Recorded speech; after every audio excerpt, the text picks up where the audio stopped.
tá? Então, não basta só fazer um preenchimento de formulário, né, com as informações, preencher as informações que estão lá no modelo padrão que existe, que seja adotado, mas sim que seja avaliado cada objeto a ser contratado.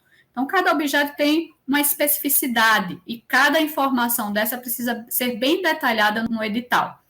Olá! Esta semana, aqui conosco, a professora Angelina Leonês. E nós estamos falando aí sobre o termo de referência e o edital. Este aqui é o vídeo de número 2. Se você perdeu o vídeo de ontem, eu super recomendo, principalmente se você é gestor público. Tem dicas imprescindíveis lá para você. E agora, né, aproveitando a agenda aqui da professora, eu quero falar aí do segundo vilão aí, que é o edital. E se você quer entender por que eu estou chamando de vilão, você tem que assistir aí ao primeiro vídeo, né? Então, professora, por favor, qual a sua percepção, né, sobre a interpretação dos licitantes sobre o edital? Por favor, o espaço é seu.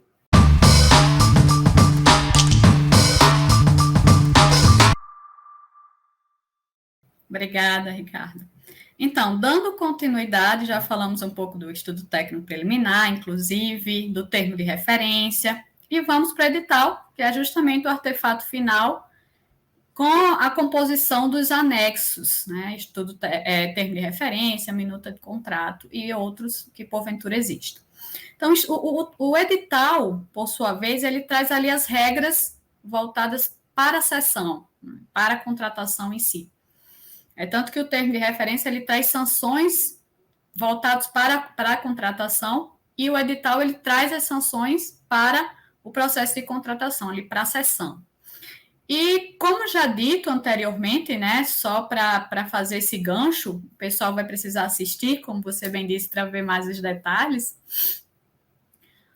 A construção desse documento por parte da administração, assim como a construção do termo de referência, ele precisa ser minuciosamente trabalhada de forma a deixar mais claro possível as regras da contratação para o mercado. Tá? Então, não basta só fazer um preenchimento de formulário, né, com as informações, preencher as informações que estão lá no modelo padrão que existe, que seja adotado, mas sim que seja avaliado cada objeto a ser contratado. Então, cada objeto tem uma especificidade e cada informação dessa precisa ser bem detalhada no edital, que vai ser oriundo justamente do termo de referência. O termo de referência vai trazer informações que vão complementar as informações do edital. Então, o edital que precisa trazer essas informações bem trabalhadas. Então, o gestor, a administração, precisa ter este cuidado na construção do edital, assim como também no termo de referência. Né? Então, a própria nova lei de licitações traz, em alguns pontos da lei, né, informações que precisam constar. Por exemplo, uma matriz de risco, que agora a nova lei traz, a depender do objeto, né, informação sobre a matriz de risco, para que o próprio licitante, a própria empresa que vai participar, entenda o porquê daquela exigência. Então, isso precisa ficar bem claro na construção do edital. A forma o modo de disputa, por exemplo, que vai ser utilizado naquela sessão, aberto, fechado, isso será informado no edital. Diferença entre os lances, que a nova lei traz também essa possibilidade, não é uma novidade, porque já era trabalhado na esfera federal, ou quem adotava o sistema compras.gov, com o decreto 10.024 de 2019, a questão dos modos de disputa, a questão da diferença entre o intervalo mínimo de valor entre os lances. Então, isso já eram informações adotadas pela esfera federal para quem adotava já o decreto 10.024. Mas a nova lei incorporou esses pontos de instruções, de instruções normativas federais, assim como de orientações de jurisprudências de tribunais de contas, para consolidar ali na nova lei, né? Foram consolidadas essas informações, e isso já torna, de certa forma, facilita a construção do edital de forma mais padronizada. Então, já existem essas informações que virão, e isso vai também auxiliar o licitante, a empresa que vai participar, justamente na construção da sua proposta. Então, informações como modo de disputa, diferença entre os lances, informações como sustentabilidade, né, aspectos sustentáveis também vão vir ali, informações se vai ser por sistema de registro de preço ou uma contratação tradicional, informações se vai ser por grupo ou por item isolado. Então, tudo faz parte do edital. São as regras do jogo, vamos dizer assim. Como vai ser feita aquela contratação, como se dará aquela sessão para aquela contratação. Então, exatamente nesse contexto que a gente tá focado, né, Ricardo, sobre essa parte inicial da instrução processual, saindo já da fase preparatória, que é estudo técnico preliminar, termo de referência, e já indo para os aspectos da fase de seleção do fornecedor, que é dentro do metaprocesso, né, as 3 etapas, fase preparatória, fase de seleção e gestão contratual. Então, a gente pode trabalhar esses 2 artefatos dessa seguinte maneira, né, com essas informações que eu trago aqui inicialmente. Então, o edital é justamente onde estarão as regras do jogo. Né, ali onde vai estar ali disponibilizado aos licitantes as informações quanto à sessão, deve ser procedida a sessão, que vai ser conduzida pelo pregoeiro, pela comissão. Então, isso tudo vai estar ali, as informações dentro do edital. Então, inicialmente, sobre o edital, eu trago esses aspectos.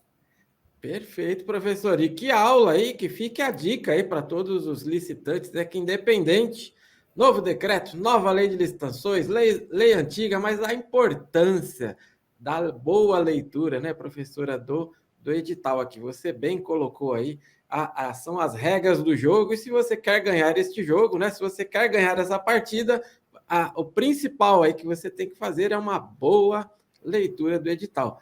Professora, nós falamos aqui no primeiro vídeo, né? Você é servidora do Ministério da Ciência, Tecnologia e Inovação. Eu tenho que aproveitar, porque eu acho que é até uma curiosidade de todos, né? A gente sempre gosta de ouvir aí sobre os editais. Nossa, mas como que será que é a rotina dela, né? Então, eu quero aproveitar isso daí com relação à sua experiência aí como servidora, né? Qual é o edital mais complexo aí que você já participou e, se possível, pudesse compartilhar aqui conosco? Então, como todos sabem, né, na área de licitações a gente contrata de alfinete a foguete, é a frase mais comum que se fala.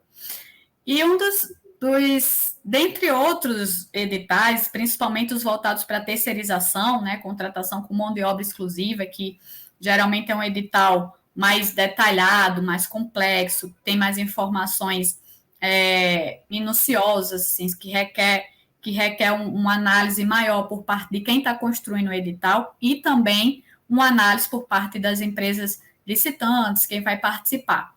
Justamente porque traz essa questão do CCT, né, essas informações mais específicas da classe que vai participar dessa contratação, do objeto em si. Para mim, esses são dos editais mais complexos, né, os editais voltados para a terceirização, mão de obra exclusiva.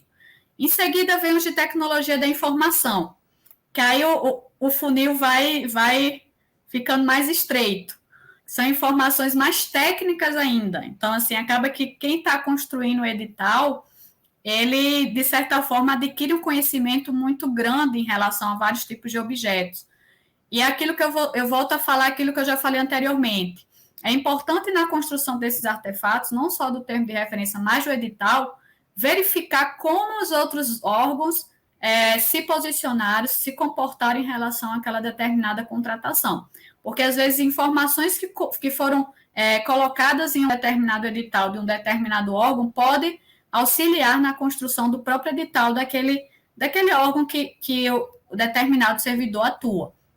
Então, eu acho isso muito relevante, eu acho muito importante sempre frisar isso, né? Não se detém ali só no seu conhecimento, no seu quadrado, mas faça um benchmarking, né? Olhe o que os outros órgãos fizeram, como eles construíram o edital deles, porque muitas vezes algumas informações passam e não são colocadas no edital, isso acarreta um pedido de esclarecimento, acarreta uma impugnação, e acaba que vai ter que voltar tudo para fazer essas correções. Então, é uma oportunidade de evitar esses deslizes, evitar esses pontos que acabam atrasando, de certa forma, o certame, fazendo esse trabalho preparatório antes. Por isso que a gente fala que essa fase preparatória, essa fase de planejamento é tão importante.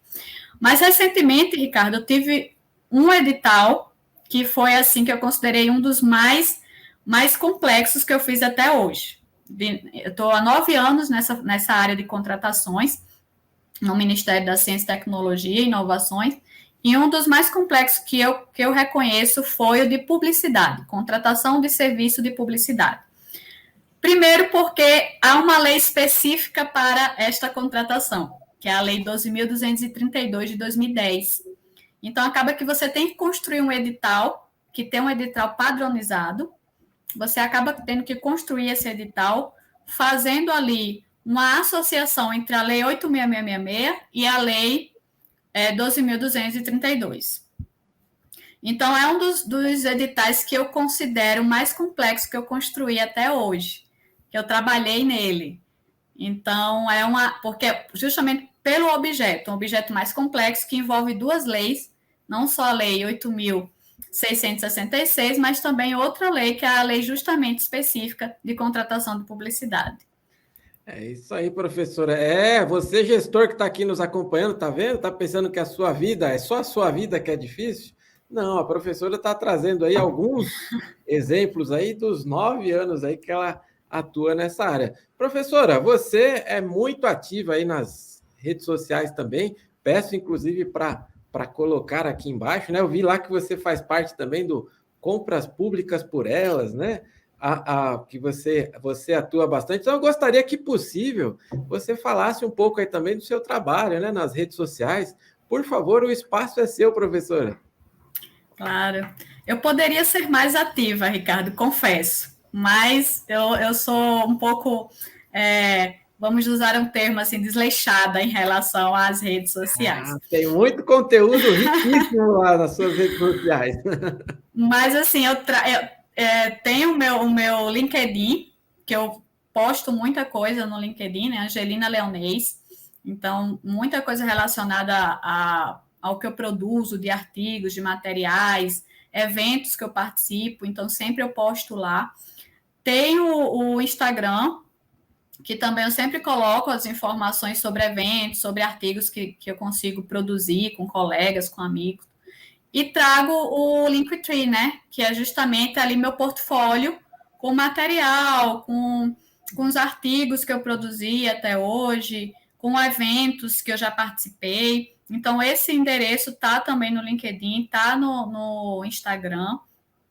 E estou lá no Compras Públicas por Elas também, que é um projeto idealizado pela Gabriela Pércio, a professora Gabriela Pércio, e é uma rede de mulheres que atuam nas contratações, então tem pregoeiro, tem pessoal do Tribunal de Contas, tem pessoal da iniciativa privada, advogados, então é uma rede bem legal, bem interessante que a gente atua só de mulheres que atuam nesse mês das mulheres, só de mulheres que atuam nas contratações públicas. E, assim, é bem interessante, é uma troca de conhecimento bem legal. E eu tô lá, assim, a gente também tem um Instagram lá do Compras Públicas por Elas, que vez ou outra, há também divulgação de eventos, de todas que participam, de produção de material. Então, tem todas essas informações aí disponíveis para quem tem interesse nesse tema, né? Que é licitações, contratações públicas. E eu super deixo aqui a dica para todos que nos acompanham. Não deixem de seguir lá a professora. E vocês viram aí como que é essa rede, né? Vão vendo aí o peso desta rede. Realmente, bem lembrado, professora, Mês das Mulheres. A gente está gravando aqui alguns especiais e eu confesso aqui, muitas vezes eu me emociono, muitas vezes não, todas as vezes eu me emociono aqui. Realmente é muito legal aí ver a garra que vocês têm, né? Tudo que vocês fazem aí pelo tema licitações públicas, é muito legal que todas terminam, né? Falando que licitação também é coisa de mulher. Sensacional tem sido este quadro aí, e eu deixo a dica para todos aí também, acompanhem este mês aqui, vão sair aí vários especiais aí. Professora, que bate-papo legal, muito obrigado por ter aceito aí a nossa agenda. Tenho certeza que esta é a primeira de muitas vezes que você vai aparecer aqui conosco. Estão voltando agora os presenciais, né? Quem sabe a gente vai ter a honra aí de dividir palco aí em algum lugar desse nosso país. Só posso agradecer em nome de toda a família Forset, a sua agenda, e com a sua vinda, né? Eu reforço o compromisso de que licitação é o nosso negócio. Muito obrigado, professora. Eu que agradeço, Ricardo, pela oportunidade. É sempre bom falar de contratações. Como eu costumo dizer, tem doido para tudo, né? Então tem que ter doido para falar de contratações. Então, é uma área que eu gosto bastante, atuo há 9 anos, como pregoeira, como coordenadora de licitações e contratos, então consigo ter essa visão macro de todo o processo.